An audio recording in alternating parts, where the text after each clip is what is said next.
Hey, everybody.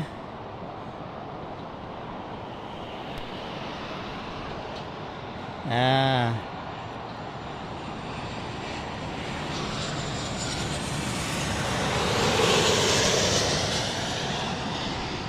right.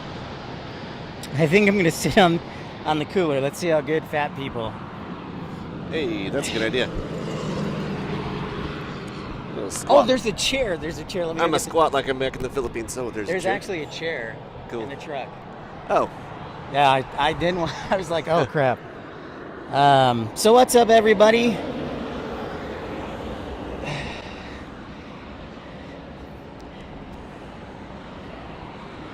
What's up, Dean? Good to see you. Good to see you. Finnair Magoo from Seattle. Sorry about the delay. So let me tell you what happened. We are here with First Officer Mark. And the problem was San Antonio, their parking garage was completely full. And that's a lie because people come and go. So to arbitrarily just close the garage was stupid. And anyways, we're here now. Up here we see a classic example of what San Antonio likes to do. They'll line Spirit up on 1-3 right with Volaris on short final. We got a lot of cleared for takeoff, no delays happening here. So I want to thank our friend, First Officer Mark, who flexibility is appreciated because this is unacceptable. You know what's unacceptable is that I said that this was Volaris. That's unacceptable. Oh my gosh, it's Delta. It's Delta flying right by us. That is unacceptable. So yeah, so we're going to try and ad-lib. We're going to try and keep our equipment cool. We're going to do the best we can and hopefully not burn our faces off. I'm glad we only scheduled 2 hours for this show. Yeah. So. You think this is hot? Haven't you lived in Texas longer than me? That's a good question. I don't know. Yeah. Well, I left. So that's true. You left. I left. I guess your timer, your acclimation timer got reset. So we're pretty close. We're pretty close. But Josh, what's up? What's up, Tom? So I'd like you to file a complaint, everyone, against San Antonio. All their parking garages are already full, and it's only a Tuesday. That's pathetic. And if you want to show the power of PIP, send everybody an email. Anyways. That Delta flight was an arrival from JFK. Arriving from JFK. So we are on the west end as the D-bag drive. Ram diesel. It's important that he accelerates as much as possible, even though there's speed limits everywhere. All right, so anyways, excuse my saltiness. I'm just super ticked off right now. And I am going to do my best to get over it. And Melanie, I'm sorry, I don't think there's any Baltimore arrivals. What's up, Sarah? Tom, God bless you guys. That's right, Josh, you're my official lawyer. So thank you for filing it with the courts. But we're just short of the threshold for 1-3 right. So we'll see some arrivals and departures. But most importantly, we're here to answer your questions from First Officer Mark, who's here today. Howdy, folks. So,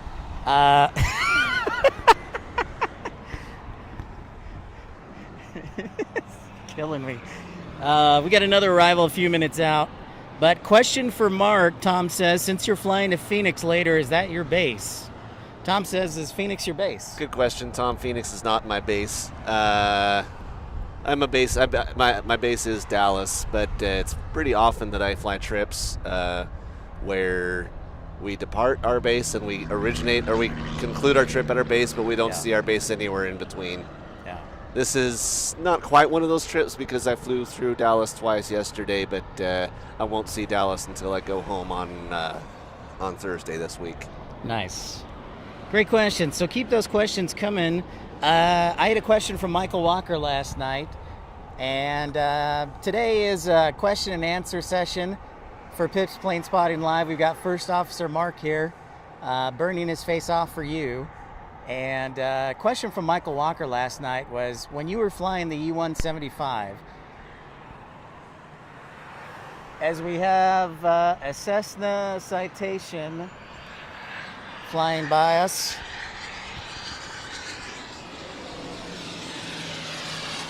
what was the most difficult airport on flying an E-175 to fly into?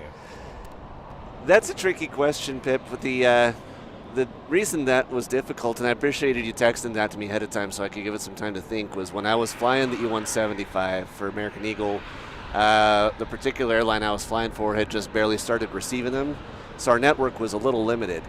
The classic answer these days would be just about anywhere in Mexico or Key West. In my days, we weren't flying them there. And so I thought, and I was like, Calgary is easy. Charleston is relatively easy. Actually, Charleston presents a challenge in that it's impossible to find. They're trying to clear us for visual approaches from 20 miles away. I'm like, where's the airport? And I don't understand why it's difficult, because it's got nice long runways, but it's so hard to find. Where's the airport? But the one I came up with was Albuquerque. I did fly that once or twice into Albuquerque, and that gives you all the classic problems of most airports in Mexico, other than the fact that the controllers speak fluent English, because it's high elevation. Mm-hmm. There's a decent amount of traffic there. It's a strange runway configuration, but most importantly, there's mountains off the end of 3 out of 4 runways there. Yes. And the runways that don't have a mountain off of them have a big bluff off the top of them. So, yeah, that's so you're saying Albuquerque. I thought that was an interesting one, but the more I thought about it, that makes a lot of sense. How many bases are there for your airline? How many bases do you have? Well, Tom, previous session we've managed to identify which airline it is that I work for without me having to get too specific about it. Because that's the way my brain works. So I'm thinking through it. We got Los Angeles, we got Phoenix, we've got Dallas, we've got Chicago, we've got DC, Charlotte, Miami, New York, Philadelphia, and Boston. I believe that's all the pilot bases. There are 10 pilot bases.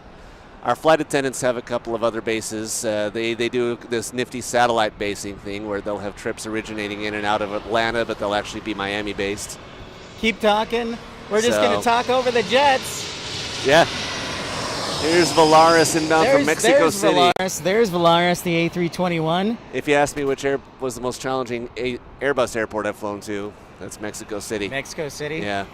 We had an instructor. I just finished my training last week, and we had an instructor pilot who was a 20-year Volaris pilot, and left them to be an instructor for American when they needed Airbus instructors. And I can tell you, he was about the most knowledgeable Airbus pilot I've met, flying in and out of Mexico City every flight. Yeah. Thank you, everybody, for tuning in to Pip's Planespotting Live, episode 185. Ask the First Officer. Next question, I believe, is from Dean, vlogging everything Dean over in Ireland. And about being a pilot.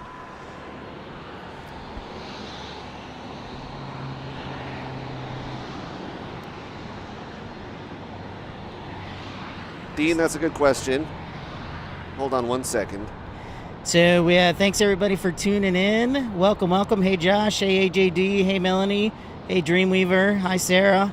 Great to see you guys. Yeah, we're on the we could not park in the airport because they had closed the parking garages because they said it was all full. So we're out here, which by the way is a total lie, and I'm going to say that like 50 times. And I hope everybody from San Antonio Airport is tuning in because this is ridiculous.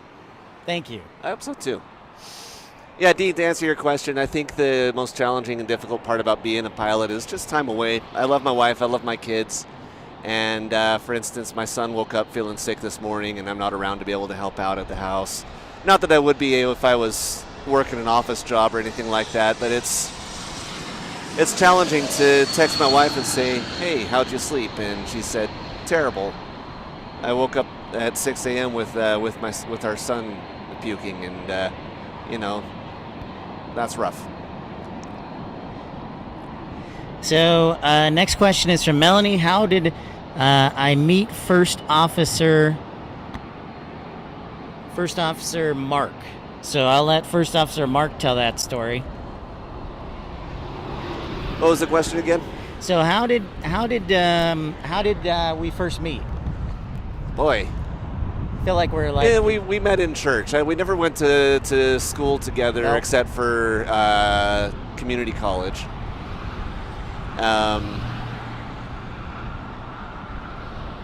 So yeah, we kind of knew each other at church. Yep. We didn't really develop a friendship until our young adult years, though. Yeah, that's true. So we're going to the church that we go to has congregations specifically for young adults. Yep. And so we were going to one of those congregations while we were also going to school together at local community college, and we sort of developed our friendship there. But I'd say it really solidified it when we had this amazing job together.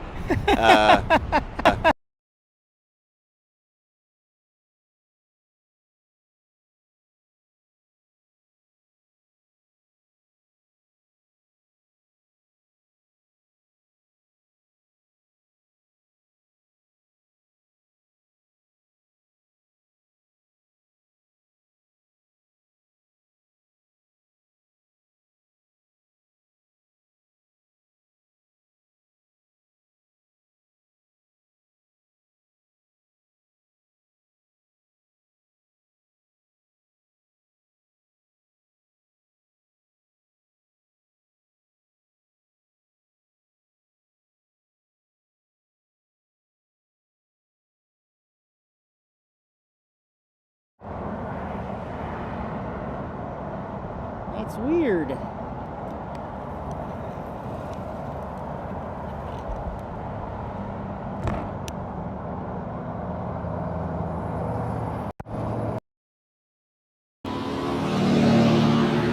And we're back. Sorry about that, guys. So anyways, where audio's back working again. Any idea where in that fascinating story it cut out? Yeah, so I'll do the cliff notes. So we actually met in church. We've known each other. I've known of Mark and his family for like 30 years almost, because he moved into Naperville. But we didn't, like I said, become really good friends until we started working together, filling inkjet cartridges. And then he was also part of our rock band. I was a guest artist. You were a guest artist, yeah. Let's be honest here. That is affirmative. Yep. What's up, Sakari? Great to see you. The audio's been glitching off and on. Well, hopefully that fixed it. Let me make sure of something. Everything looks good. Can you guys hear me now? Stand by. I'm just gonna sit on the gravel. I'm tired of this. Ugh. Can you hear me now? Good. Jose, what's up? Oh, you want to hear a riff? You want to hear Marky Mark play some music, eh? I forgot all my instruments. All right, so everything sounding good there? All right, Crow. Okay, sound is good. All right.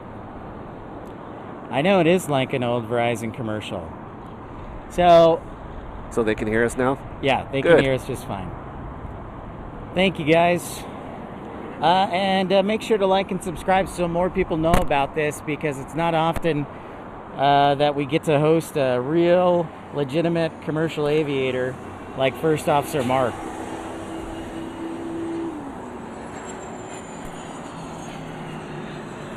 There's a Honda Jet. Honda Jet.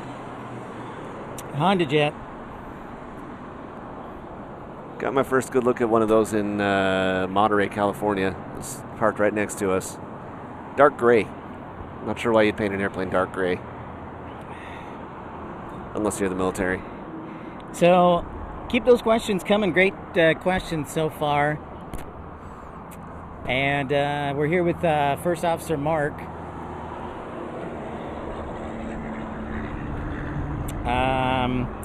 What I guess one of the questions I might have is, what is the most what is the best, well, obviously, what are the best parts about being a pilot? This seems like a big contradiction, considering my answer to the worst part about being a pilot, but the best part about being a pilot to me is also the home life.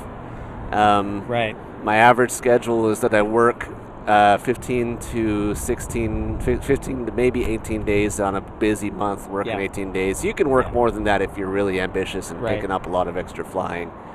But at least as an airline pilot,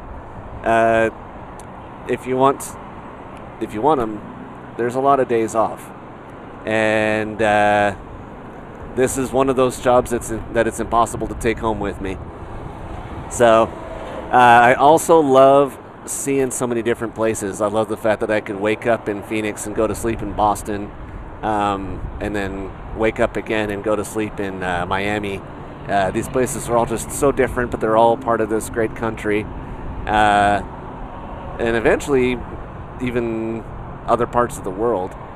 So I've taken up jogging, and living in Texas this time of year is just too hot to jog. I've got some friends who are more motivated or more fit than I am, and so they get out and go jogging in this 80, 90, 100 degree weather.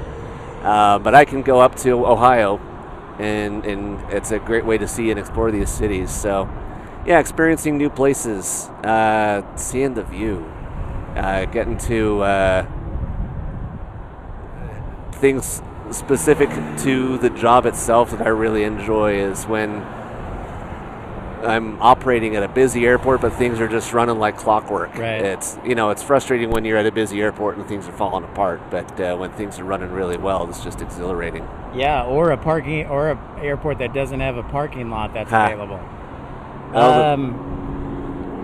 So thank you, Dreamweaver, for your $2 Canadian super chat. Appreciate that. And your contribution. Good morning, Delta Alpha Lima. Good morning, Josh. Josh, haven't seen you for a while. Hope you're doing well. And we are here on the western edge of San Antonio Airport, trying to stay cool. So, yeah, welcome in, everybody. We're looking down the barrel of runway 13 right. Yeah, get your some sun coverage there. Here's an idea. Tom asks, which aviation program did you go through, Marky Mark? Oh, great question, Tom. I got my start at Illinois Aviation Academy at DuPage Airport in West Chicago, Illinois. Great place to get a start, probably a great place to finish your program, honestly. When I was going through the program, it was limiting on your options to not have a college degree. And so my initial plan when I started was to do flight training and then do my own education on the side. But I found myself getting drawn in on my studies and no job and trying to have a social life and not flying as often as I wanted to.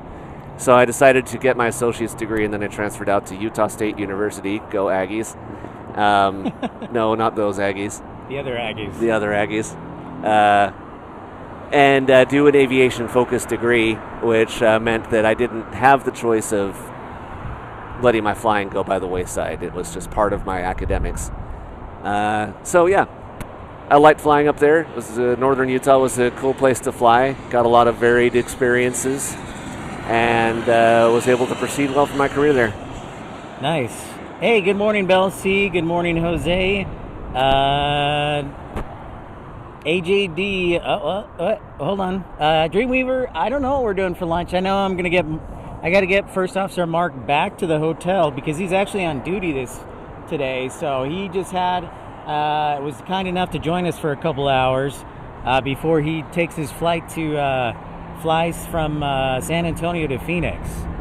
So, Dean, let me go back to your question. If I know you asked it. Let's see. No problem. Dean, make sure you ask. You might have to ask that again. I know. AJD asked, what international destinations have you flown on the Airbus? It's been a little limited as of yet. I've flown to Mexico City. I've flown to, I could start listing off these places in Mexico, but San Jose del Cabo, Puerto Vallarta,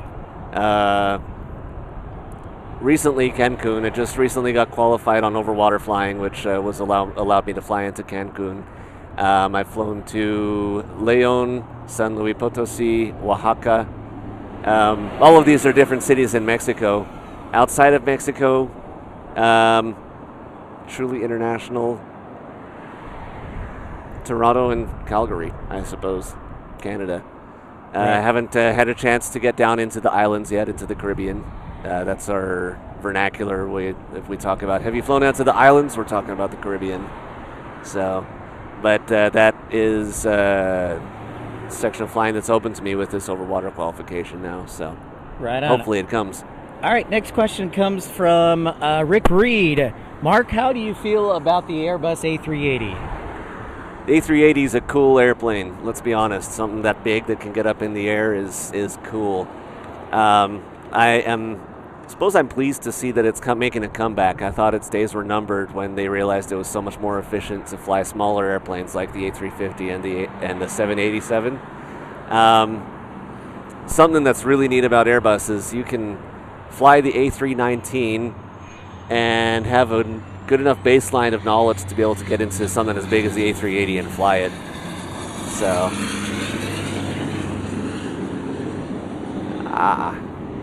looks like a Beechcraft. Beach jet. U.S. Air Force.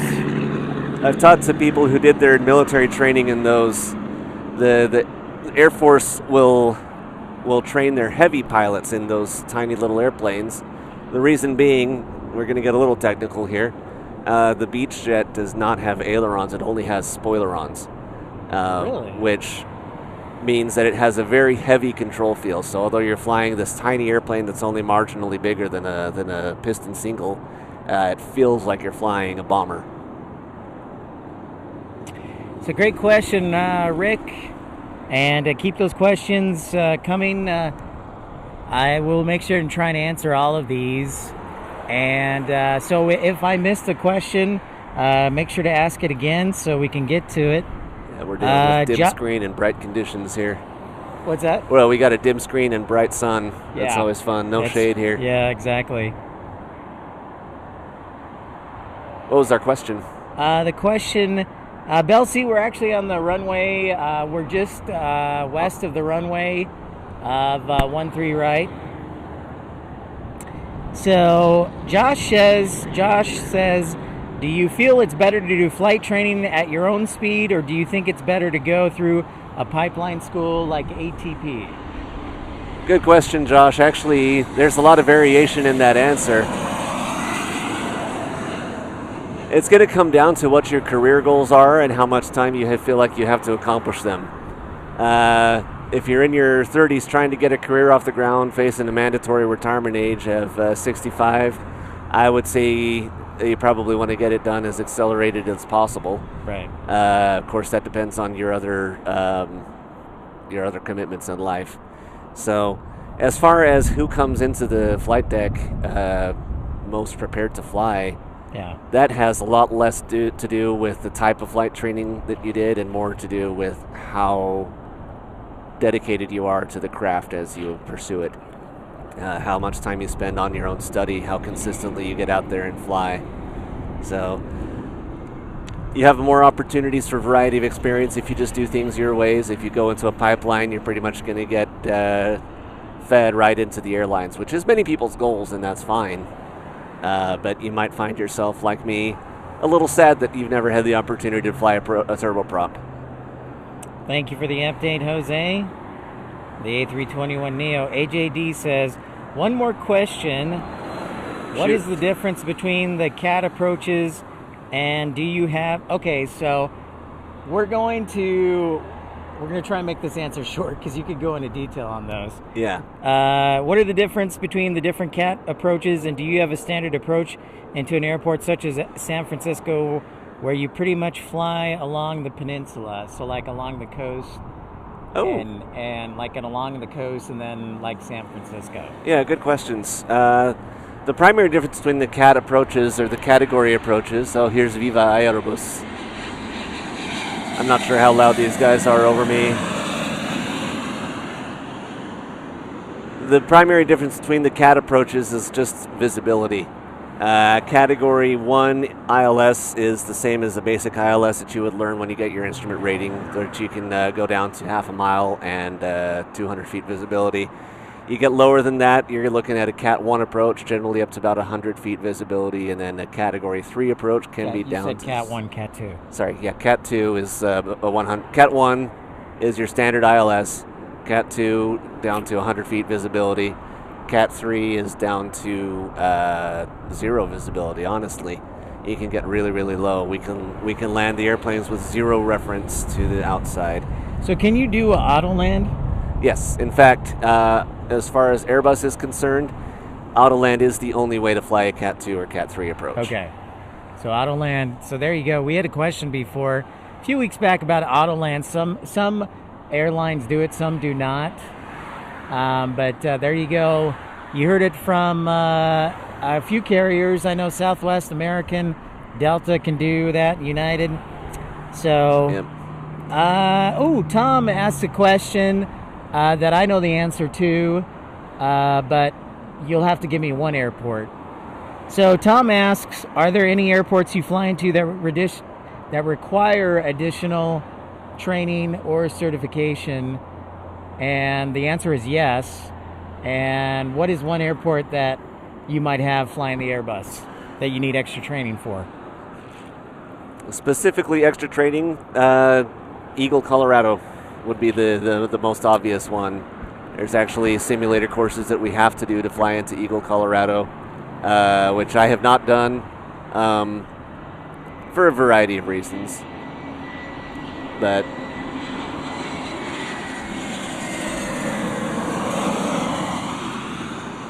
so Eagle, Colorado? There's a category of airports that we call SARA airports, S-A-R-A. If you have any viewers named Sarah, they might appreciate that. But it's Special Airport, I don't remember what it stands for. Special Airport Requirement Qualifications is kind of what we would talk about with the vernacular SARA airports. Yeah. We got a whole list of them. Most of them just require us to view a slideshow, but Eagle actually requires a simulator training. Okay, so next quick question, AGD follow-up.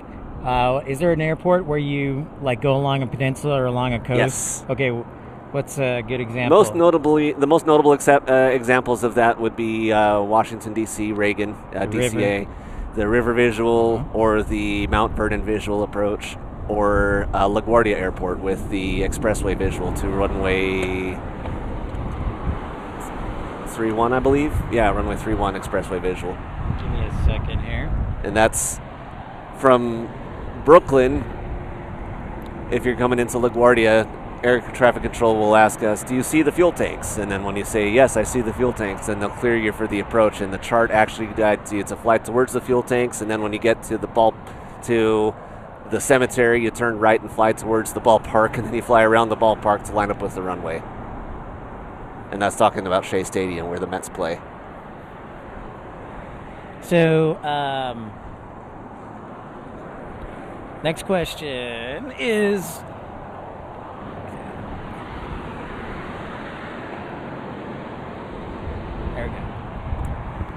Our next question comes from Melanie. You haven't done any European flights, have you? Not as a pilot, nope. Okay. Good question, Melanie. The Airbus 321 XLR is expected to fly between mainland U.S. and Europe, but those aren't operating yet. Okay, so this next question, ERB asks, have you ever flown in a severe thunderstorm with turbulence? Fortunately, I've been able to avoid flying in severe thunderstorms. I've flown in the vicinity of them, of course. Yeah, you try and avoid. You always want to fly around them, not in them. Yep. Have you ever had severe turbulence? No. Another case where I've been fortunate. I've had rough turbulence, definitely more on the strong side of moderate, but I've not had a severe turbulence encounter. So how would you describe, it's tough because when you're sitting up there in the passenger seat, it's all just bumpy. How would you define, and there are definitions that would define different types like light, moderate, and severe. How would you describe moderate turbulence? Moderate turbulence is where the turbulence is actually reflected in changes in attitude or altitude or heading. But it's easily correctable, like the airplane basically corrects itself and comes back. It's when the changes start to become actually impacting our direction of flight, our path, that it becomes a severe turbulence encounter. Yeah. Oh, the other nomenclature that we would use to talk to the flight attendants is, if you still feel comfortable pouring someone's Diet Coke, then it's a light turbulence. If you're not comfortable with them pouring it, but they could still have it out, that's moderate. If they can't even have it out because it's going to spill all over the place, that's severe. And really, it's worse than that. Severe is when it's going to be a risk bodily harm by walking around the cabin. Stay hydrated. Thank your you. Skin and bones. Gotta stay hydrated. All right. Keep those questions coming, and if you so desire, feel free to send a super chat, super like, and let us know that you're enjoying the broadcast. Remember, it's because of contributors like Tom Marchant and Dreamweaver and Michael Walker and others that we can do these broadcasts, because I had to drive down here to meet up with First Officer Mark, so thank you for the contributions. Next question from ERB says, any go-arounds? And I can answer that question because I was actually in the flight deck. I was in the jump seat when we did a go-around in Waco, Texas, way back when you were doing regional jet flying. But how about go-arounds like now with the Airbus? Oh, yeah. Go-arounds are the most common abnormal maneuver that we do, but it's rare enough that most of the time when we do them, we find ourselves a little bit behind the curve. But right. It's nice to have just been through the simulator to get my chance to review them. So I don't remember many instances of doing a go-around on the Airbus. The most notable one was when I was coming into Dallas on a gusty day. I wouldn't quite call it wind shear, but we were attempting to do a flaps 3 landing. Sorry, the Airbus can land with flaps 3 or flaps full, and we were coming in flaps 3, which we'll often say because it gives us better ability to recover in gusty conditions. But the plane just would not get down. We were in the flare, we were engines idle, and couldn't get it down. And we flew right past the landing zone, at which point, under most air carriers' policy, it becomes mandatory to conduct a go-around. So we did. Came back and tried it with flaps full, and the airplane actually got on the ground that time. Nice. Glad you're enjoying, Bell. Tom Marchant, thank you for that $10 super chat. Appreciate your contribution. Thanks, Tom. Thank you. All right, Tom says, are there any times you have to do go-arounds in the aircraft that are mainly training-based and not related to environmental issues? Almost never in the actual aircraft. We reserve that for the simulator. The simulator doesn't inconvenience passengers or mess up the ATC system. Right. And that's the main reason, is we try to do as little training in the aircraft as possible, other than OE sequences, which is where a new pilot is conducting a regular trip with a check airman. So the simulator doesn't put us in danger. It doesn't impact passengers or fuel. It doesn't inconvenience air traffic control. So we're able to do all of our training go-arounds in that. I can see the value, and the training prior to the airlines, we would do practice go-arounds all the time. But okay, So Southwest Airlines landing right there. Next up, lots of questions to get to. Did you watch Boeing CEO get grilled by Congress? I did not. Okay. So if you were a Boeing executive, what would you change, if anything? Or do you think there's anything you would change? I think Boeing needs to go through the undercover CEO process. I feel like, and you can say this for just about any American corporate giant, but it's incredibly difficult for the executives to really understand what's happening at the ground level with their employees, especially when you have such a stratified organization like Boeing. You've got everybody from executives to riveters and everything in between. So how can you know how the riveters are feeling about doing their job right unless you get down on the ground level and talk to them?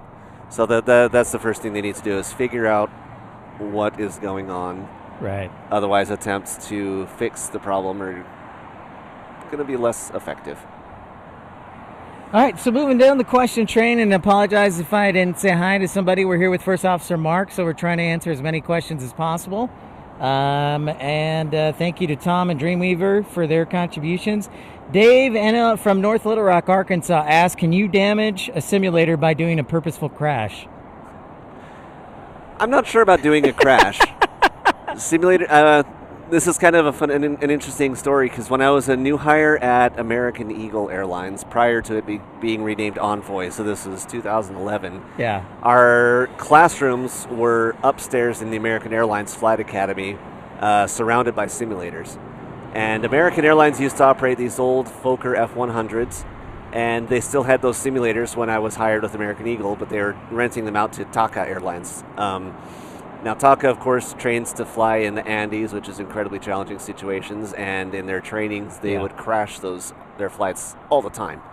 And so we would be sitting in class, and then suddenly the whole building would start to shake, and we're like, what's going on? I didn't think Fort Worth got earthquakes. And our instructor was like, oh, that's okay, Taka just crashed.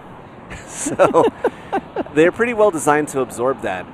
What I have heard about it at damaging simulators is things like aileron rolls or barrel rolls or loop-de-loops, things like that.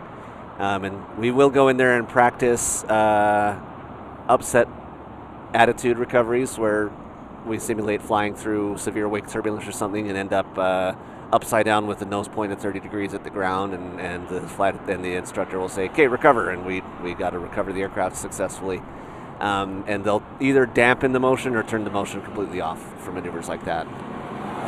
Thank you, Dave. And next question is from Pickles, and it says, what's the best ATC or funniest ATC pilot conversation that you've heard? One that I remember, I wish I had a better story, because this is a little disparaging to their traffic controller, and they do a phenomenal job, but this is just the one that comes to mind. I was flying into Fort Walton Beach, Florida, which is also Eglin Air Force Base. Yep. It's a joint use airfield where we have a terminal on the far west end of the airport. The whole rest of the airport is an Air Force base. And we were setting up for a visual approach and getting vectored in, where basically the vectors is when the air traffic controller tells you, fly this heading, fly this altitude, fly this heading, fly this altitude. And the vectors just weren't making sense. I'd been in there a number of times. We're like, what is going on? I don't understand this. And the controller's like, oh, I'm sorry, American. I was vectoring you to Destin Airport. You're trying to go to Fort Walton Beach, aren't you? And we're like, yes. So he corrected the vectors and got us in there. And really, that's forgivable. They get a lot of traffic in and out of Destin there, and it's most likely a training controller as well. The military likes to use training controllers. So, right on. All right, next question. Moving on. And don't forget, if you're just tuning in, make sure to like and subscribe. Let other people know that we're talking to a real-life first officer here on Pip's Planespotting Live. Next question, real quick, is what's up, Andrew? Something is, let's see. Real quick, how is it being delayed last night in Tampa? How long were you delayed for? Oh, I was only delayed about an hour after all things considered. And we got into Dallas only 30 minutes behind schedule. Yeah, I saw that. Yeah, we managed to make up some time. We had a really short taxi out once we got out.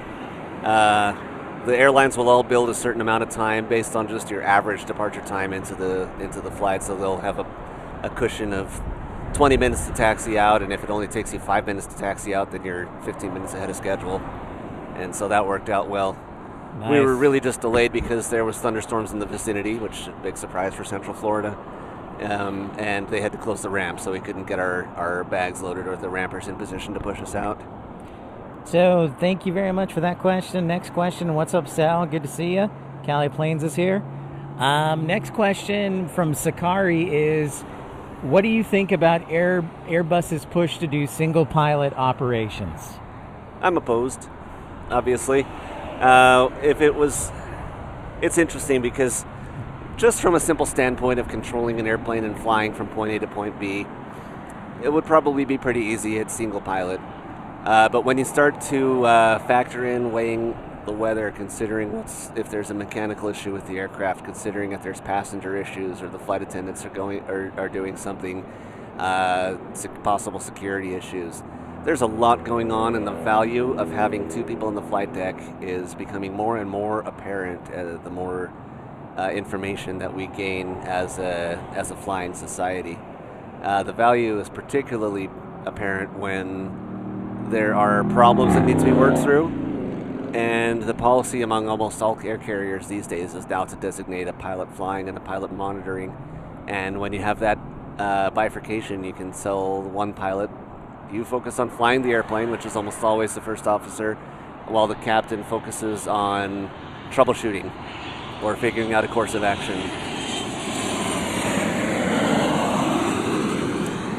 Great question. Yeah. Oh, it's just become more and more apparent that the idea of multitasking is a myth. When nobody can truly multitask, you can't focus on two things at once. The best you can do is rapidly switch your attention between two things. Our friend Cali Plains Sal asks, do you fly to the West Coast? What airports? I should ask, the better question is, what's your favorite airport on the West Coast? And what airport on the West Coast have you not flown to, if any? Okay, I still have not been to Oakland. Have not been to San Luis Obispo.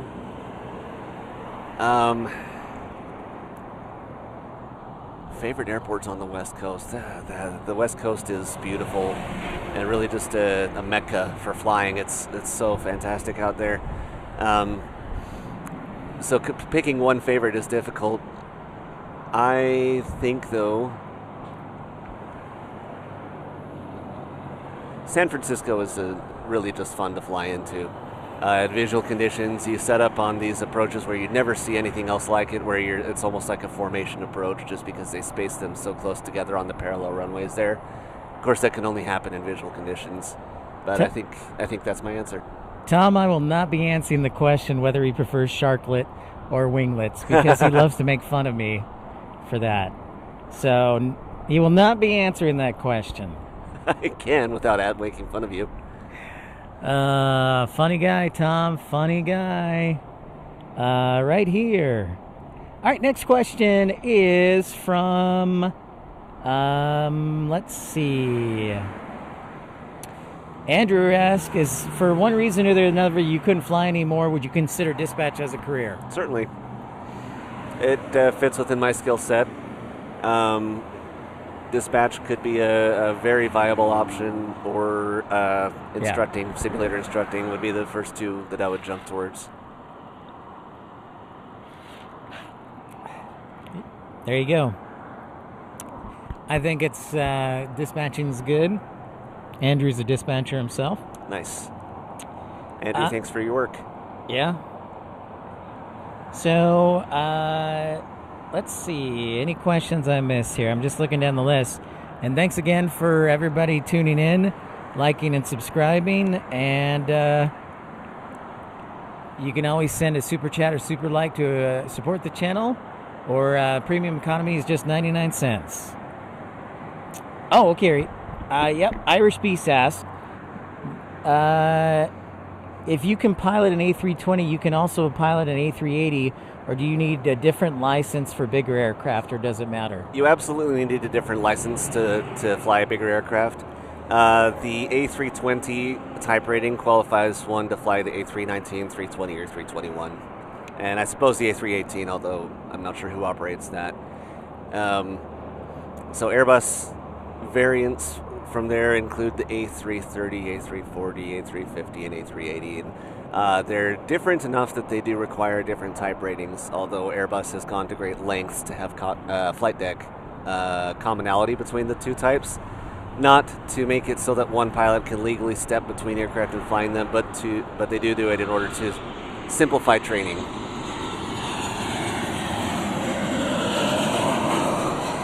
If I found myself in a situation where I was a passenger on an A350 and had to land it, I probably could figure it out. There's that level of commonality. But to do it legally, to get paid to be pilot in command or first officer of one of those, I would need to go get a type rating. AJD has a question. How hard is it to fly the approach into San Diego Airport? It's actually not that hard. It's just fun. That was on my short list of favorite airports in the West on the Pacific Coast, because that approach coming in to the west in San Diego, you come in over the mountains and you're flying the mountains and they're pretty, and then you get a nice view of the city and right over that parking garage. The approaches that we fly are pretty darn standard, and they have that gigantic displaced threshold in San Diego where we basically fly past almost a third of the runway before we can touch down in order to make that approach not challenging. Yeah, I've done it plenty of times in Flight Simulator, so I'm a professional now. Yes. Thanks everybody for liking and subscribing. We'd love to get to 100 likes, Dave, as well. The question for Josh, I will answer that real quickly, Pickles. We met in church. I knew of Mark. We really didn't know each other in church like 30 years ago. And fast forward, we're about the same age, so we're in our 40s. We'll say 40. And we worked together during college at a store called Ink Tap. And ever since then, we've known each other. And Mark was actually the one that got me into flight dispatching. So I owe a lot of to who I am today to Mark. But he's the one who got me into flight dispatching. So that's the short Cliff Notes version, Pickles. Let's see.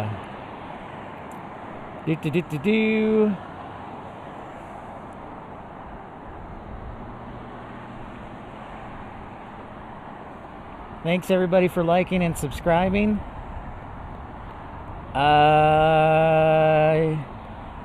Let's see.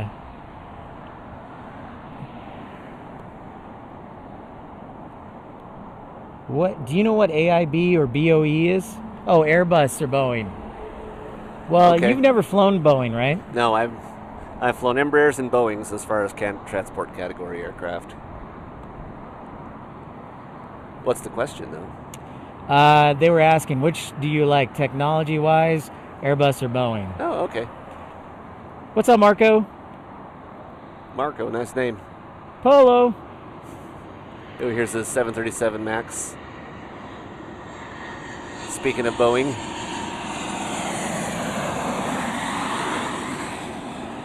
Andrew has a question of, I have another good question. Is your carrier having to do fuel stops for long hauls out of Las Vegas and Phoenix like we are? That's a good... Have you had to do a fuel stop yet? So I haven't had to, no. And you'll have to forgive me for considering long hauls out of Phoenix. I was like, the only one we have is to London, and I don't know if they do. But as far as the East Coast, not that I'm aware of. I haven't seen any messages regarding them. Irish Beast with a €3 contribution. Thank you, Irish Beast. Appreciate your contribution. Irish Beast. Thank you. So, which do you like better, Airbus or Embraer? That's a great question. Airbus is obviously more experienced at building the airplanes, but it's a whole different category. If I think back to what's been the most fun, the airplane I've had the most fun in, it's the Embraer 145, the little tiny 50-seat jet. We may have an example of one taking off right there, unless that's a Gulfstream. It's hard to tell at a distance. Or a Challenger. I'm showing my weakness in business jet identification here. Let's be honest, the 175 is a really well-designed aircraft. They did a great job on that airplane. If they could come up with follow their design philosophies and build a full-sized airliner, I think they would be a true competitor. But they're doing just fine in the regional market. I don't think they've got much motivation to. Yes. That is not an Embraer. Forgive me. Congratulations, Joe, on breaking your 10-month no divert streak yesterday. Nice. That's a big step forward for you. As a dispatcher? Yeah. That's pretty solid. Yeah, that's pretty solid. There's a lot that's out of your control there, so good job managing what you can.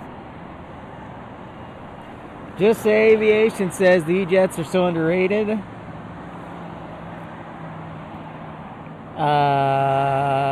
Josh asked, what's the longest flight you've done so far in your professional career? From Boston to Los Angeles. Boston to Los Angeles. And that's slightly longer, just slightly longer than LA to Honolulu, which is the longest over water flight that I've done. So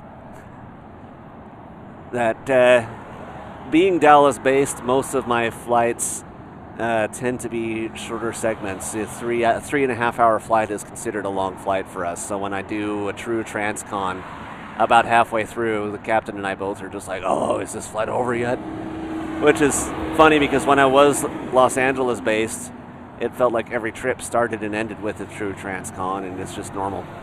It's acclimation is such a true thing. On that note, acclimation, is there a dream aircraft you would like to fly? Oh, I harken back to the classics. And it's sad that the 757 is now a classic, but my carrier's done away with their 757s. Yep. And I do not anticipate changing employers at this point, so I think that's a bygone dream. And then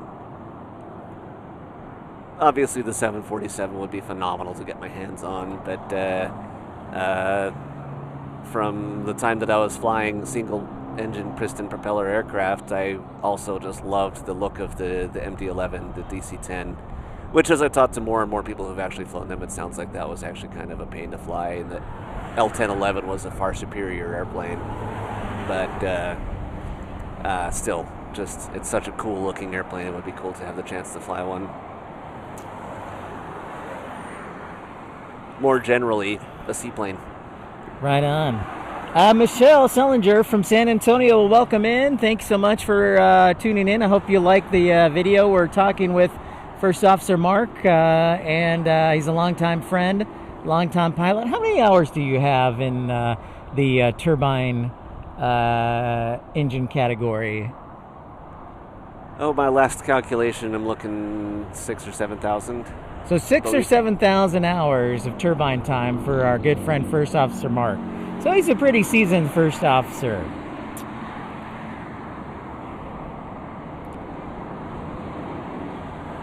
That probably includes at least 3,000 as a captain in the Embraer 145. Do you know, okay, you may not know this, but the question from Just Aviation is, do you need a commercial license to fly for NetJets, or can you do your private? You would need a commercial license, well outlined. Also, I've mentioned this website to Pip many, many times, but there's a great resource for anyone looking into looking to research careers at different places, and that's airlinepilotcentral.com. They have profiles set up for all the different airlines, as well as some non-airlines such as NetJets. They've got a profile up for them. But you would at least need your commercial, plus a way to get the time required for them to look seriously at your application. So most people would do that by getting their flight instructor's rating. Not that that's going to be a requirement to get a job for them, but it'll allow you to build up the time for them to look at you seriously. Hey, Dave, thank you for gifting one membership, and congratulations to Marco Selli for the membership. Thank you very much for your generosity, Dave. All right. Moving on down, the question, the American Airlines store in the airport, that's for people, the public. It's not just for employees, right? The one at C2? Yes, that is open to the public. Okay. Next question is from, by the way, hi Maxwell, good to see you. Mattman says, hi Mark, greetings from K Delta Papa Alpha. Sweet. Hey Mattman. What do you do over there? He's a numbers guy. He's finance, accounting. Okay. Yeah. He is a nerd. I love every time I fly into Chicago and get to overfly good old DPA and blast from the past. I think Mattman, you live in Roselle. But Mattman's one of our good supporters of the channel. He says, do you see Airbus ever getting rid of their side sticks? I doubt it. The side stick is full of advantages, honestly. It's a big selling point to the crews. Not that the pilots get much say in what airplane is flown, but the controllability from the side stick is phenomenal. The only drawbacks I could see between a side stick or a true yoke is just in a learning curve. But once you're used to the side stick, it's great. Excuse me, Bartlett. Okay. Bartlett. My apologies, Mattman. My alma mater is Waubonsee Valley, and we used to play Bartlett in a lot of sports. Not that I was in any sports. I was a nerd. Still am. Proudly admit it. But...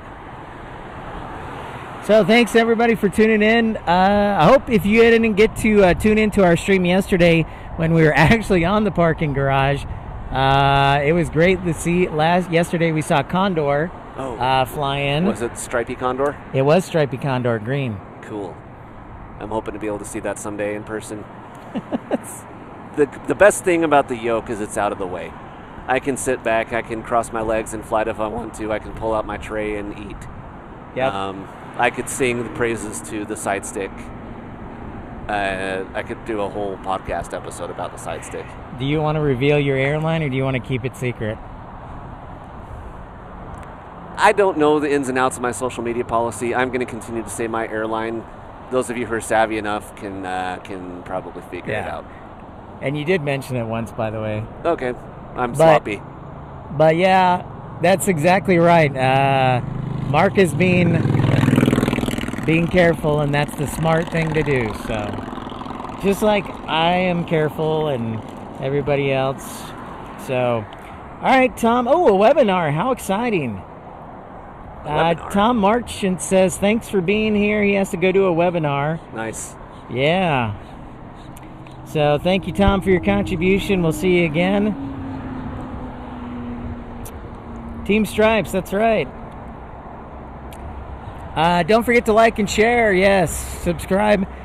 We were supposed to try and go on the parking garage, but San Antonio, the parking garage is full, and they blocked it off so we couldn't enter, which makes no sense.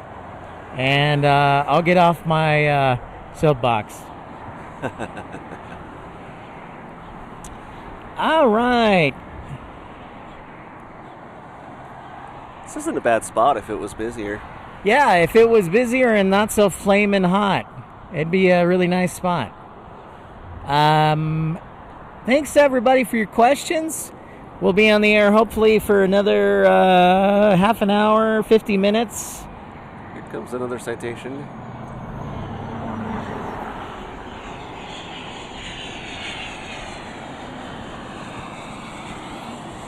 I've got a question. Oh boy, my camera shut off. Stand by. It's probably due to the heat.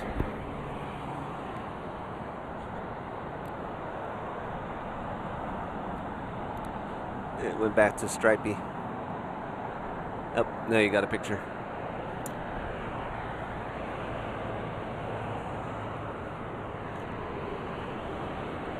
You There we got go. a spider on your tripod. There's a spider on the tripod. Now he's on the zoom lens. Did you know spiders could jump? I'm watching this guy jump. Yeah. I didn't know that, and now I'm really concerned. I was at Valley View, Texas on Saturday helping clean up after the tornado that struck up there, and went to grab my bag, and there was a little yellow spider that was just like jumping all over my backpack. Yeah, exactly. I didn't know spiders could jump, but you're welcome, everybody who's afraid of spiders. Okay, I have to share this about spiders. Did you know spiders use hydraulic pressure to control their limbs? Say what? Yeah, you notice when they die, their legs curl up. That's because their muscles only move in one direction. We use our muscles to extend and retract, but spiders only use their muscles to retract. Extension happens by hydraulic pressure. So you said they use hydraulic pressure, huh? Yeah, when they die, their muscles give out, but the hydraulic pressure is still there, and so their legs curl up on their back when they and that's why apparently they look so creepy and inhuman when they skitter around. I don't remember how I learned this, but That's it impressive. fascinated me.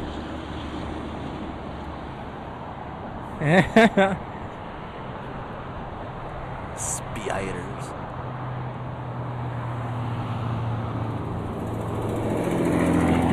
So they need a PTU. Joe. All right, so AJD says, which of the following of the Airbuses do you like the most? The A320, the A321, or the A319? Okay, my answer to that is going to be a little bit impacted by my carrier's selection of aircraft. Anytime we fly an A320, it's old and beat up. So they're my least favorite. But again, that's because of the selection of ones that I get to fly. The A319 has phenomenal performance. It climbs, it descends, it does all the things really, really well.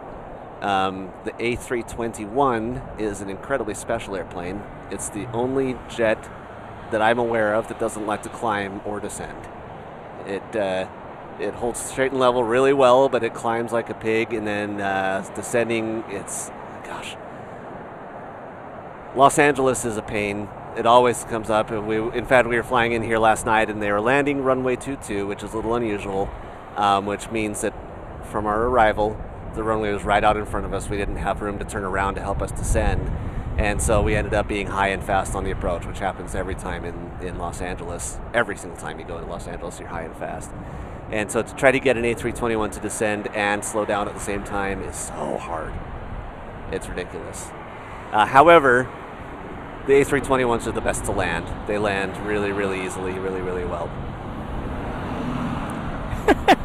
Andrew says, how many hydraulic pumps are on a spider? They have a hydraulic muscle, I'm going to guess. Do they have a green, yellow, and red pump? I guess. Would you recommend Airbus or Boeing to fly? Which one is harder to fly? Just aviation. Well, Mark hasn't had the chance to fly a Boeing, but I will say, as a flight simulator, and I would rather fly an Airbus. Really? From your perspective, why? Well, the side stick for one. Yeah. Like you said, I can cross my legs, I can eat, I can relax. And the Airbus, I don't know, it's very down to earth. From the pilot's perspective, obviously I've never actually flown a Boeing and I'm not qualified, but I have spent plenty of time in 737 flight deck jump seats. And the Airbus flight deck is roomy, it's wide open, there's a lot of space. The 737 is cramped and noisy. However, The 737 feels more like a pilot's airplane. You move the yoke, you have to trim it manually. The Airbus does all that automatically for you. So I do know a number of guys who love the 737, and one of them in particular was a commuter with me, and he would jump seat and be on the Airbus. It's like, how is this even an airplane? It feels more like an office. And so there's some, there's room for debate there. So, Sal, I think the question is, can you hear the PTU? And I think we're talking about the APU. Can you? We cannot hear the PTU. I know exactly what you're talking about. Okay. When either during engine shutdown, when you get into the gate, or if the pilot's led to do single engine taxi to save fuel on the way into the gate, that's when you start to hear the right. in the back, and that is the PTU. Right. Okay, I had always thought that was the electric hydraulic pump, but the hydraulic pump just makes sort of a consistent a whine. But there's just slight differences in the pressure between the systems based on what's happening. And no, surprisingly, as loud as that is in the cabin, we cannot hear it. So on the flight deck, you can't hear that? Nope. Okay. Nice. Yep. Good question, Sal. Yeah, great question, Sal. McKelly, and good job knowing what that is. I'm impressed. Yeah. Well, it's like one of the unique things that is specific to the Airbus. Aviation LAA asks, can you fly the Neo? Yes. In fact, in any given trip, I might fly into a hub in an old beat-up A319 that America West bought in the 1990s, and my next flight could be on a brand new Neo. So, the Neos are great to fly. A lot more similarities. It's very intriguing if I can get verbose a little bit here. It becomes clear when I jump seat in the 737, they can climb at a good clip doing 320 knots, 1,800 feet per minute, all the way up to 32,000, 35,000 feet. This is an advantage that Boeing has over Airbus. Airbus, we're lucky to do 800 feet per minute at a high speed, at a high airspeed climb, and it's because of the wing. Boeing has a more efficient, better designed wing. The A320 Neos have those big new CFM geared turbofan engines on them, and so when we take off at low altitude, we get a really marked improvement in the climb performance. Like, wow, this thing is really climbing. But as we pass through the upper 20,000s, 28, 29,000, your climb performance becomes less dependent on your engine and more dependent on your wing. And so the 321 Neo starts to look a lot more just like a classic 320. Just Aviation says, what was your route to become an airline pilot? Just Aviation, that's a good question. I started my flight training in my early 20s at DuPage Airport in West Chicago, Illinois, at Illinois Aviation Academy. I completed my private pilot license with them and started some instrument training with them. And then my flight training honestly fell by the wayside while I finished up my associate's degree at the College of DuPage, go Chaparrals.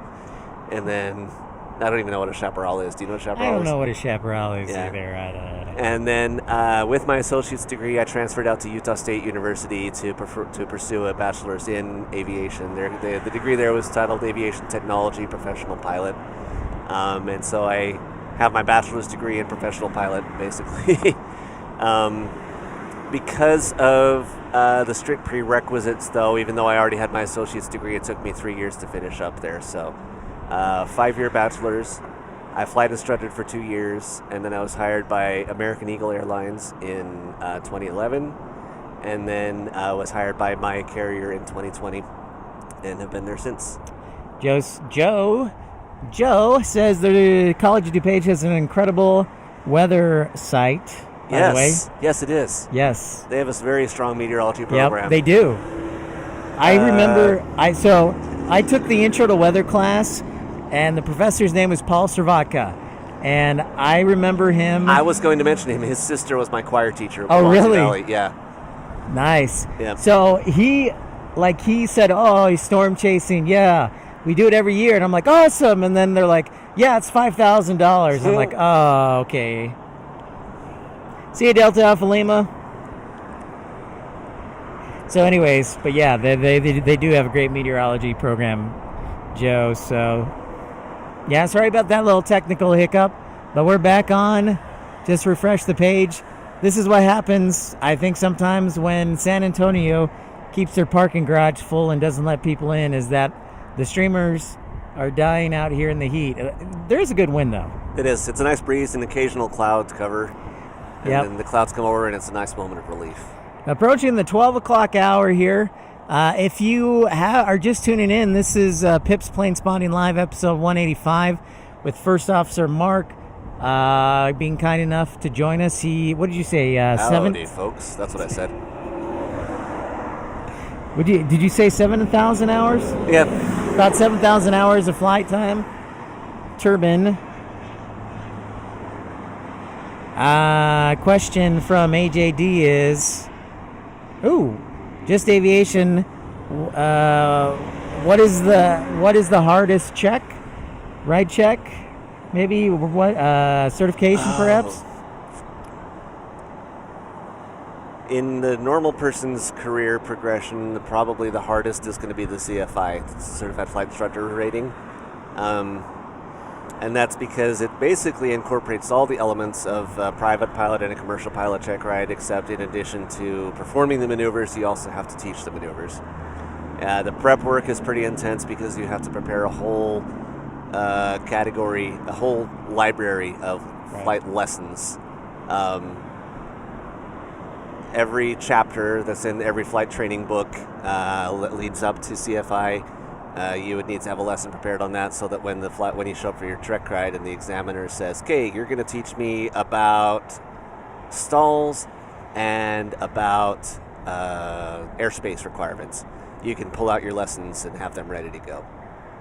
And obviously, you need to be well versed in every one of those things. You are allowed to access your notes, of course, but you need to be well versed enough to be able to present a convincing lesson on any one of those topics.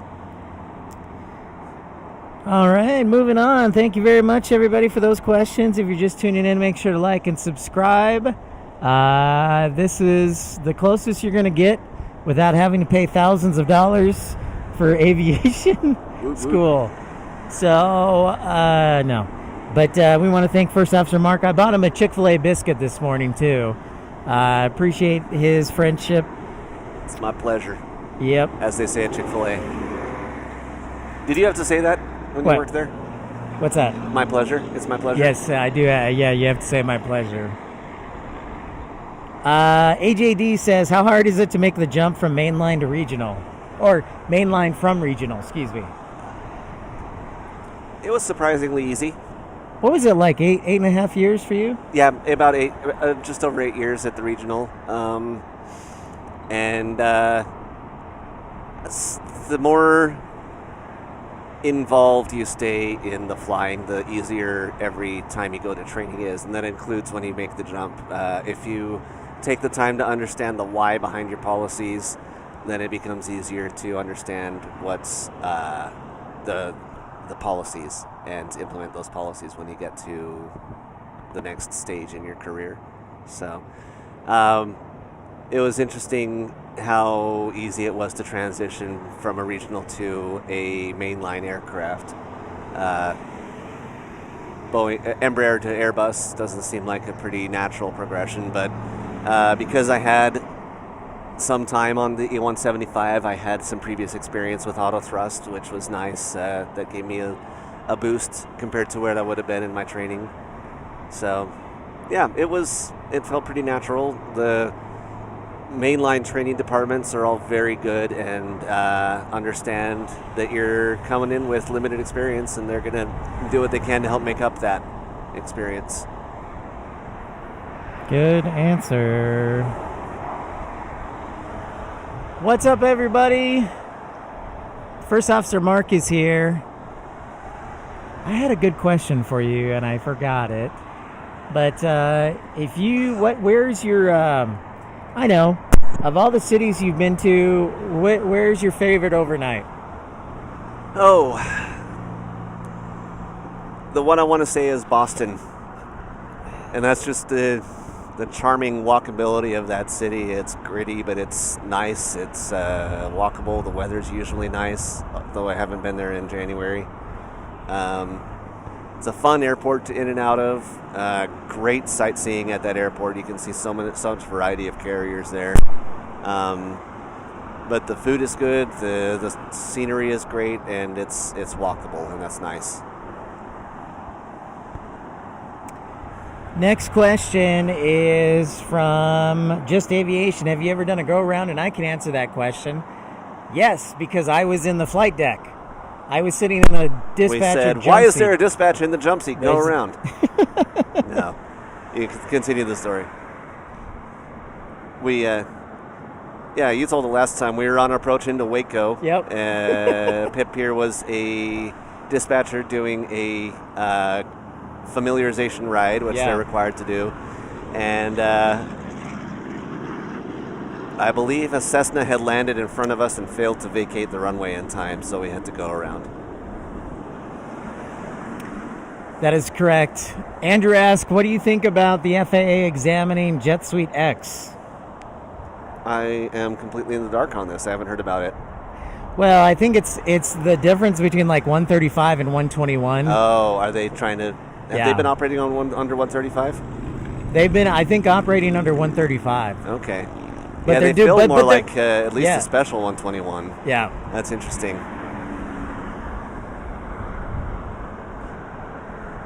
Yep. So, high noon, everybody. Wait, hold on. I'm going to check my phone for a second. Do you want to be a captain? Just Aviation says, are you moving up to captain anytime soon? Yeah, I anticipate moving up maybe in the next year or two. The money's good, obviously, as being a captain, but also just being able to run the flight deck the way that I want to have it run is appealing to me. So what's not appealing to me is being really, really junior again. So I think I will enjoy being a senior first officer for another year or two, and then put in my bid to upgrade when the time seems right. Nice. Hey, Angie. Well, I'm trying to stay nice and cool. I didn't know that. I didn't know you were going to upgrade to captain. That's right on. That's a tough call, though, because you're like deciding whether you want the seniority as a first officer or whether you want the pay as captain, right? Yep, exactly. So, meanwhile, while I'm living in my parents' house for another 2 years, Mark will be upgrading to captain. So that seems to be fair. That's totally fair. No, why would I be bitter? I don't know. Anyways, maybe because San Antonio doesn't have enough parking spaces. That's probably why.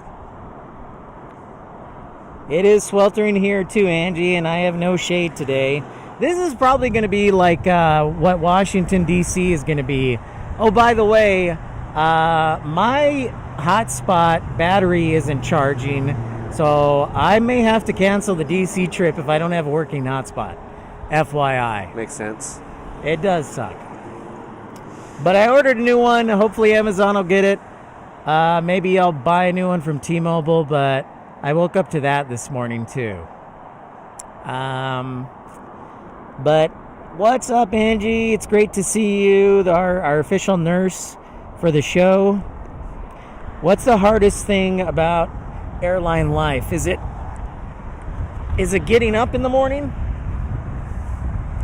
On a day-to-day basis, it can be. This is a trip with late flyings and late starts, but those early trips can be really brutal. So, morning flying is a delight, honestly. The weather's not usually bad in the morning. The operations are running more smoothly. Thank you. They're watching the show. Yeah. Clearly they are. Airline operations during a day-to-day is just a cascade of failures. Things are going to go wrong. And if you're flying early in the morning, there's less things that could have gone wrong. So as advice for the traveling public. If you really want to get somewhere on time, your best bet is to buy a morning ticket. Number one piece of advice I would give is always try and fly in the morning. Yep. Yeah. Yes, you have to wake up early, but trust me, it's worth it. So once I'm through that shock of the alarm clock having gone off, I'm good to go usually. Yeah. What's worse than waking up on time is going to bed on time. If I have to try to put myself to bed at 8 p.m., Yep.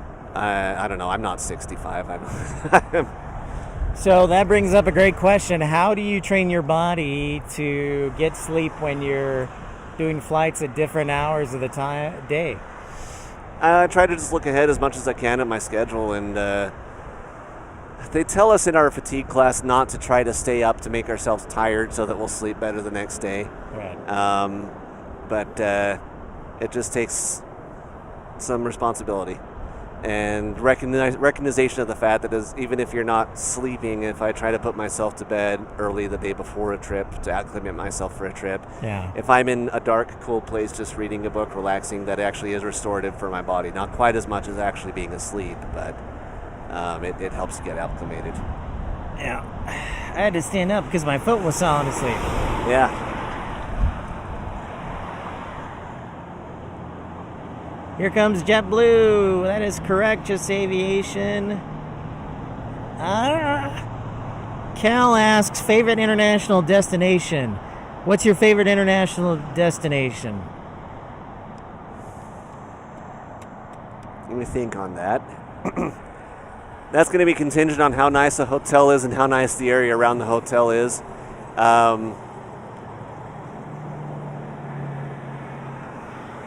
Which, based on my experience right now, is probably going to be San Luis Potosi, Mexico. It's just a charming town. It's nice. But that's also because we never get overnights in Cabo San Lucas or in Puerto Vallarta. We only ever do turns there. Now that I'm qualified to fly to Cancun, we actually do get quite a few Cancun overnights, but I don't have any on my schedule yet, so we'll see. So how does it work in the airline industry? When you come in as a new pilot, you are a reserve line? So that means generally. So that means they can put you wherever they want, as long as they follow duty. You'll bid for a reserve schedule, which means you know which days you're on reserve and which days you're not on reserve and have no responsibilities. There's short call or long call reserve. Short call means you need to be at the airport within 2 hours or 3 hours, depending on a couple factors of when you get the phone call. Long call generally is a 12-hour call out. I believe we've increased ours to 14 hours. But yeah, it can be challenging because you don't know what time you're going to fly. You don't know where you're going to fly. You just have to be ready for anything. So are you still in a reserve line? No. I've been consistently a line holder, which means I know what my schedule is ahead of time. Okay. For over 2 years.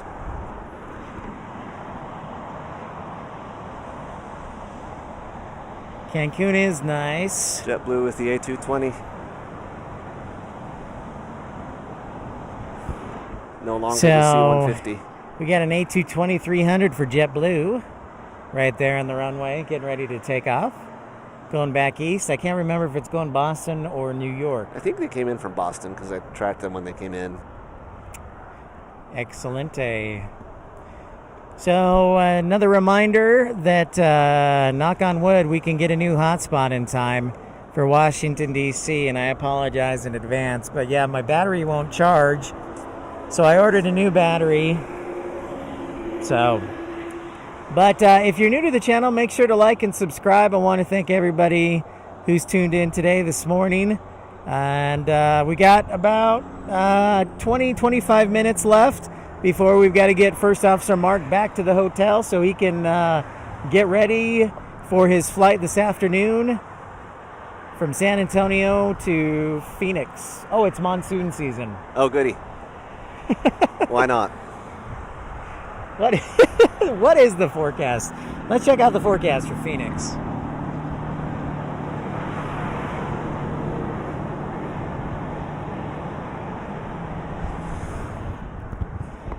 There goes JetBlue off into the sky.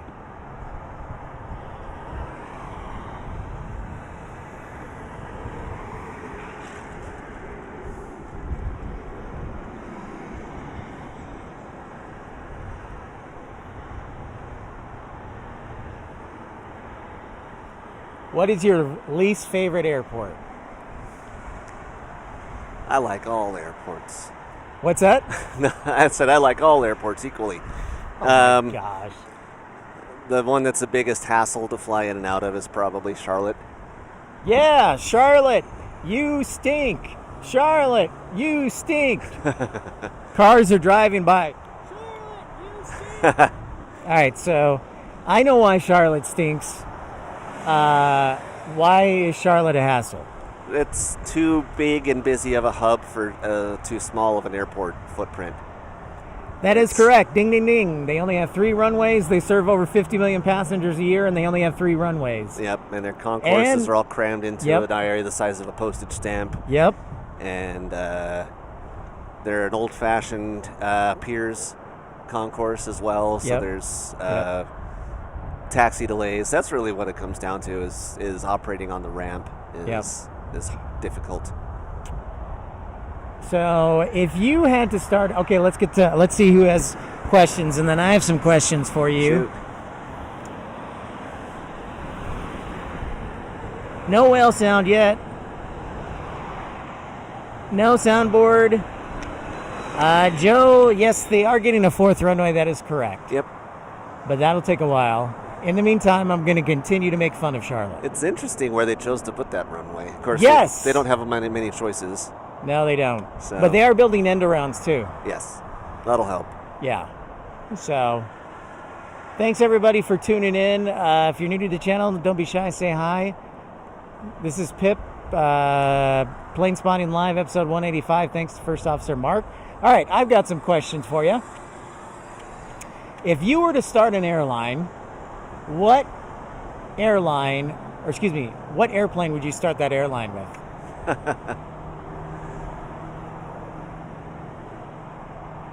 I have no idea how to answer that. Dang it, you're my future vice president of flight ops.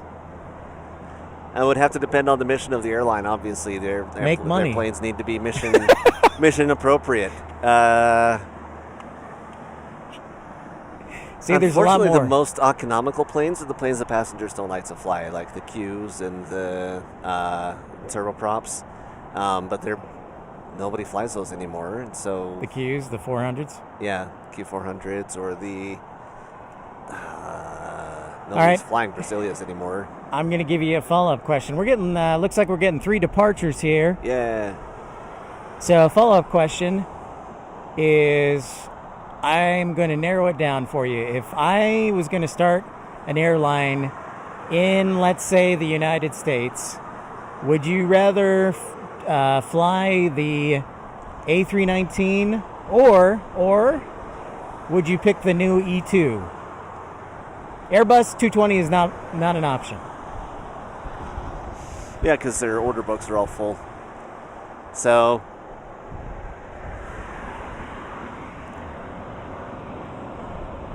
from a passenger standpoint, there's something really nice about a 2x2 aisle aircraft that doesn't actually feel like an RJ.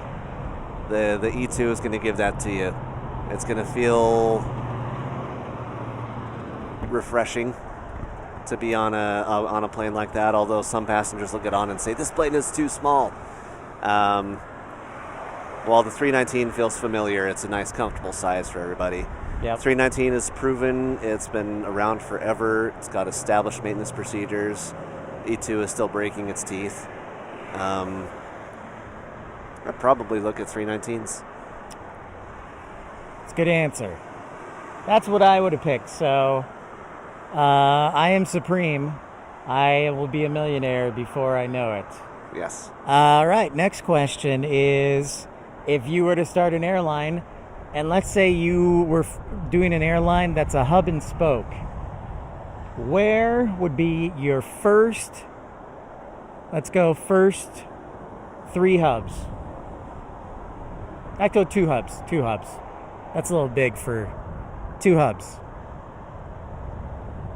Where would you start? First 2 hubs.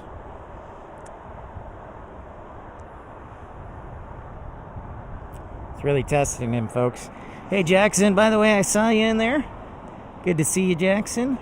I believe it's van time is 150 AJD. At 1:45. Leaning towards Kansas City.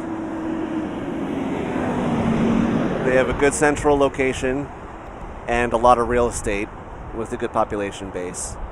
I don't know what is the arrangement with the old terminals. The new terminal is, of course, completely full, but the old terminals are just sitting there like big donuts. They did tear down, I think, one of them. Did they? Yeah. Yeah. So, but there's a lot of space on that airport on that field for someone to build something. Yep, and it's in the middle of the country, so you're not too far. Yes. But you always need a good East Coast base, and not to lean too heavily on the success of Atlanta and Charlotte, but something in that vicinity seems to make a lot of sense, where it's a good midpoint between Florida and the upper Northeast. How about Greensboro, Nashville? Raleigh-Durham, Nashville. Raleigh-Durham? Yep. I'll do Raleigh-Durham.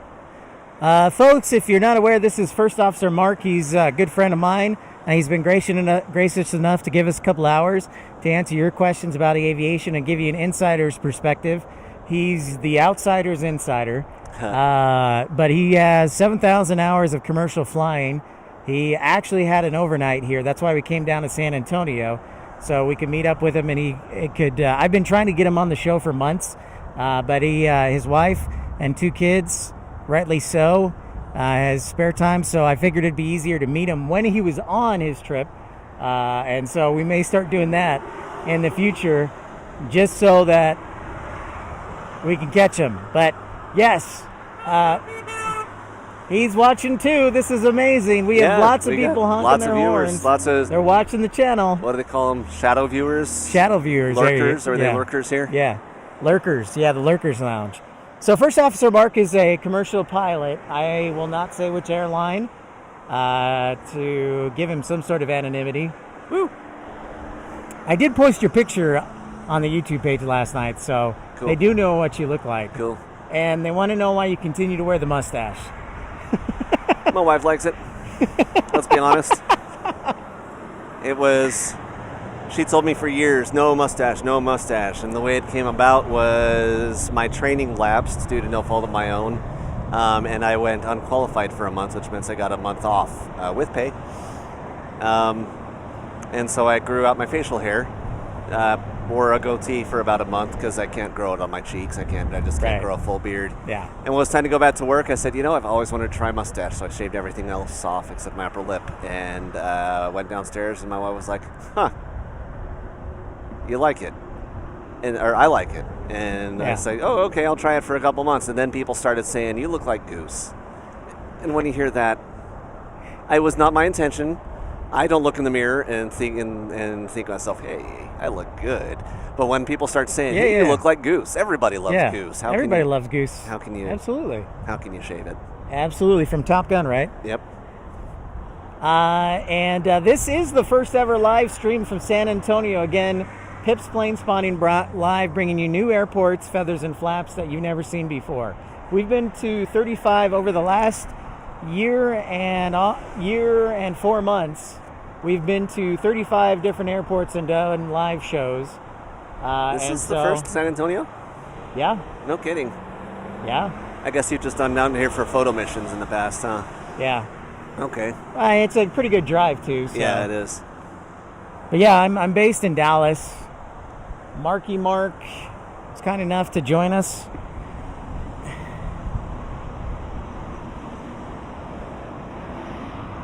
Everybody loves Goose. See?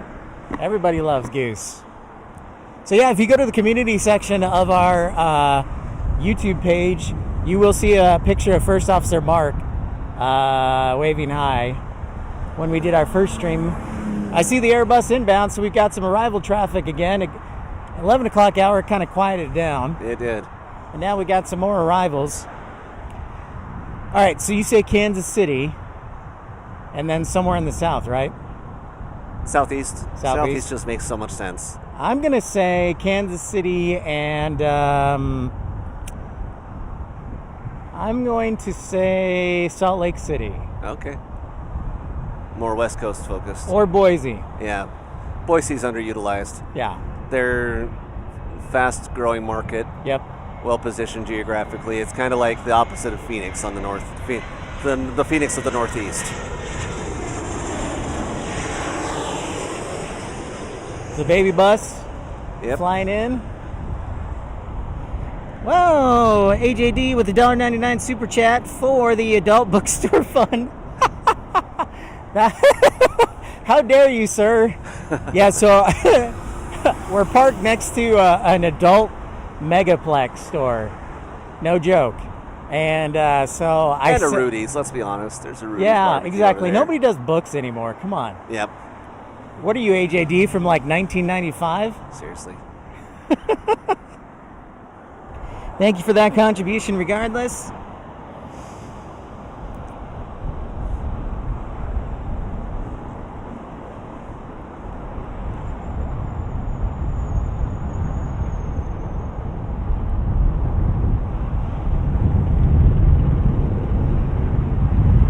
Thank you everyone for liking and subscribing, and so nice to meet everybody.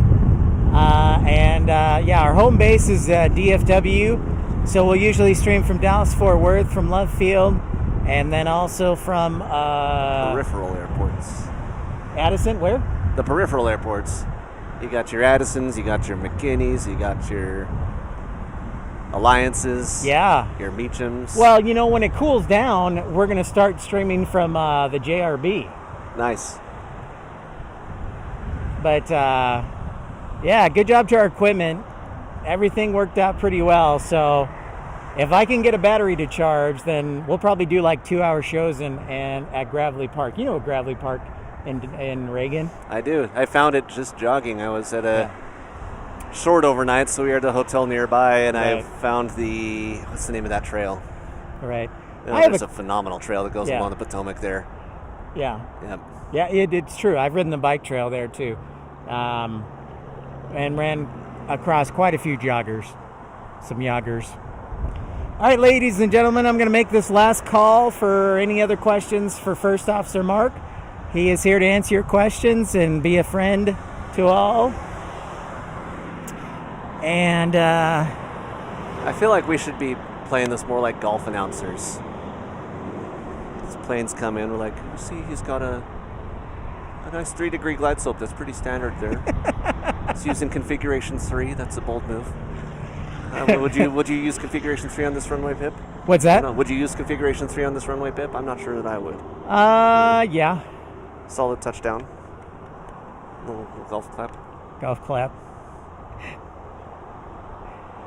Well, it's, I was thinking about this yesterday. So Condor flies in there, and I'm driving down, and I'm like, how in the heck is Condor flying to Frankfurt on this runway? And then I'm like, oh, wait, they come late at night. And then that made all the sense in the world. I was like, all right, I get it now. Yep. You know,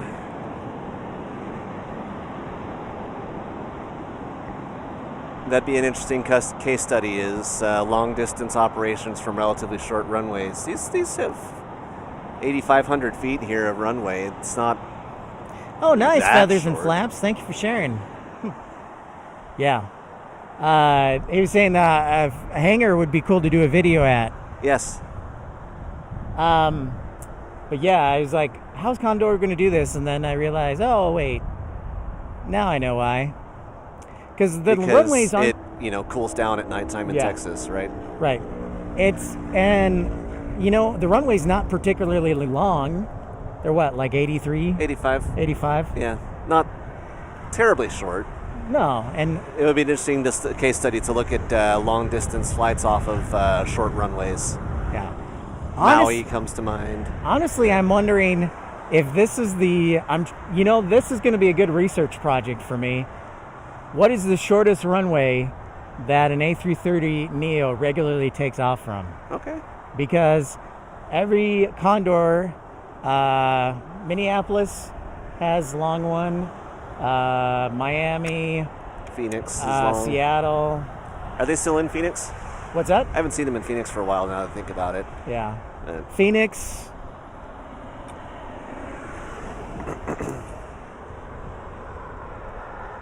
Yeah.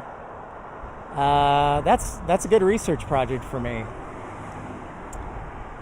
But any other questions for First Officer Mark before we get out of here?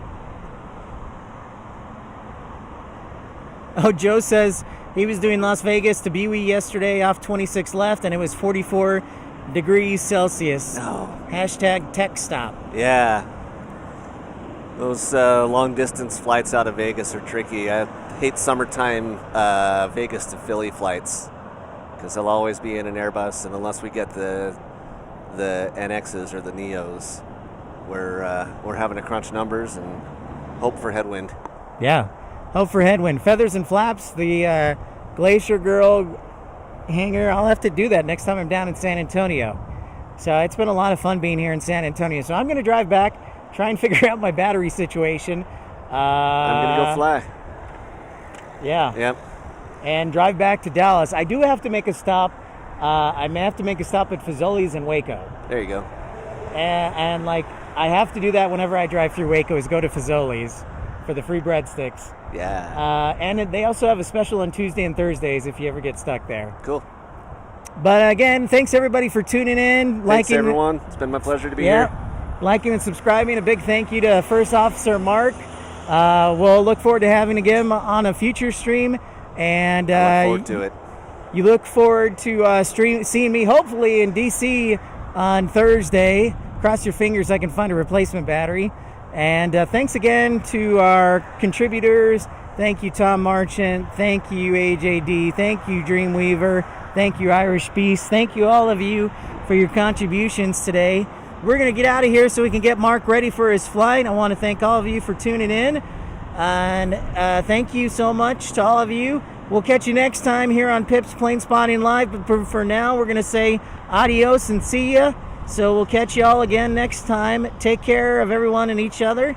And thank you, everybody, for tuning in. See ya.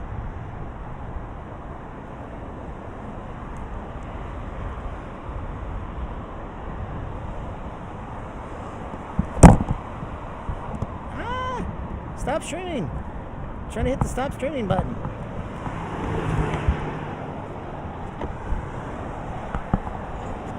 Whoa! Hi, everybody. Thanks, Cali Plains. Thanks, Sal. We'll see you soon.